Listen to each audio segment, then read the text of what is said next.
I wonder though whether there'll be different fan bases. There'll be always fan bases who like vinyl, some who like MP3, some who like CDs, some who like streaming. Okay, so there's always different fan bases, and I wonder whether in the cinema and the television it's going to be the same. There'll be fans who want really original style movies, even made with film. Maybe go back away from digital and back to film.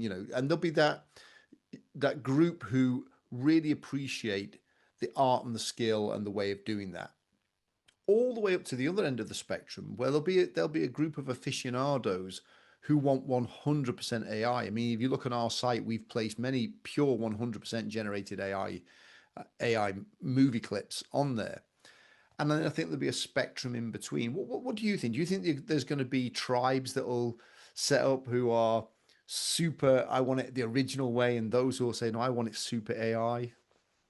I completely agree. I think that there's room for everything and everyone. Like I said, AI, I think is more of a toolbox and should be used and interpreted as such. A way to facilitate creation, not to replace human creativity.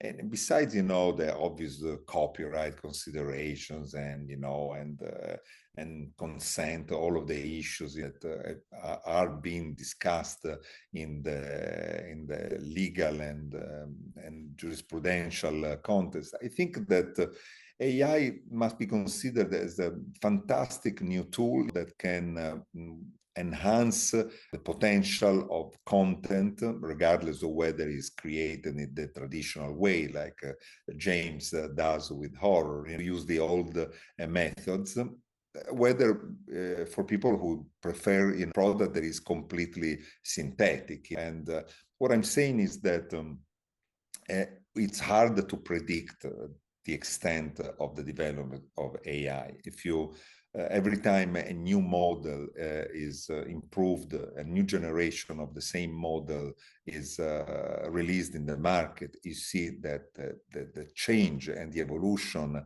is almost revolutionary. It's exponential. You see a progress with respect to the previous generation that makes you realize that in a few years' time, these large language models will be able to do things that are almost unthinkable today. Probably, like you said, generating an entire motion picture out of a string of words. So to wrap up, you're obviously an AI enthusiast within this.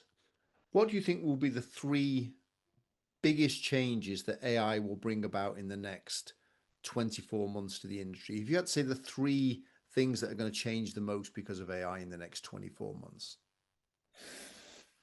Like I said, the changes in the foundation of all of the changes have already occurred. I think it would be more to see the extent of those changes, how far those changes will go. All I know is that we are at the cusp of a seismic shift in the industry. One is obviously generational. We have to consider we have these new audiences that have different expectations, different habits. A lot of them come from the gaming industry. They're used to interact with content in a different way. And so we have to adapt to their needs. Then there is a cultural element. There is obviously with this content market opening up, culturally, the market is making product that is coming from different regions of the world, from artists that have been shut out by gatekeepers from the industry for many years, that all of a sudden, have their voice heard, on this new platform. And this is introducing, I think, a very fast cultural change that is also accelerating the power, of non-US content. Then obviously there is the technology that is an interaction, obviously, of AI, of decentralized technologies. Let's not forget about blockchain, for example, compensation, of the artists that operate in the large content market. Once the gatekeepers are gone, Gone is also their accounting method, sometimes obscure, not very transparent. We are evolving into a new generation of content compensation that we rely more and more on the transparency of the smart contracts you can use, for example, on the blockchain. There will be an automatism in compensating the creation and dissemination of product that was impossible to think of before. Today, if you're on YouTube, once your videos, once your content hits a certain threshold, you just get paid automatically. So this will simplify also the whole process of for artists to be compensated, to reinvest what they earn in new content, and to walk towards a healthier and more transparent environment where the core component of the entertainment industry, which is the creator, whether it's an artist, a musician, a painter, is remunerated for its the real value for what he or she deserves. Look, that's been a fantastic overview.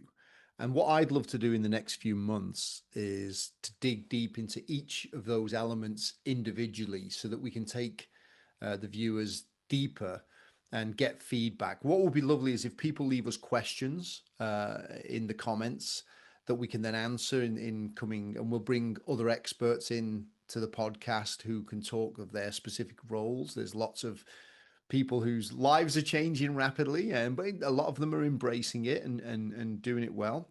And I would encourage everyone to follow Synthetic Frame, or we're at syntheticframe.com, where we're going to be bringing out more and more of our own projects to show reels and highlights. And which is the first one that's out there, Giovanni, as our project? One of our early project, yes, that is actually in competition at a couple of horror festivals already, is the one of the first examples of hybrid sort of content formula that we are developing. And another one, Heritage, that is in pre-production right now, where we're completing shooting some real footage and already including it in a pipeline for AI augmentation very soon. So, but I'm confident also that in addition to the content that we are developing in-house, we will soon have third-party content that will come our way. And generally, we should consider Synthetic Frame as a hub to attract filmmakers that are interested to experience this seamless combination between AI and human creativity, particularly in the horror genre, but not limited to that. We will open up to other genres very, very soon. Well, I think that's a great idea. And again, if there's anybody watching this who would like to be on the podcast, who's got some ideas and thoughts and the future or projects that are ongoing, Absolutely. we would love to get you on the podcast, talk to you, get your thoughts, get your ideas, and expand on this. I mean, this is a new frontier for everybody, right? It's changing rapidly. And I think if nothing else, it's exciting. And I think that this is going to be one of the themes, which is if we embrace this and don't see AI as the enemy, but we see AI as the augmentation that you said in the toolbox and the way that it can open up. And as you said, the decentralization is a way to open this up to creators. We'd love to talk with all of you and have you involved in the community, and we build this together. Well, Giovanni, thank you for your time today. I know I've taken more of your time than we expected today, a few minutes over. I'd like to thank all of you who've watched it. Please follow our channel. Please go to syntheticframe.com. Lots of comments, what you think, agree, disagree. We love to have your opinions, and we'd love you to really join us on this journey and join us again for the next podcast on Synthetic Frame. Thank you all. Thank you, Steve.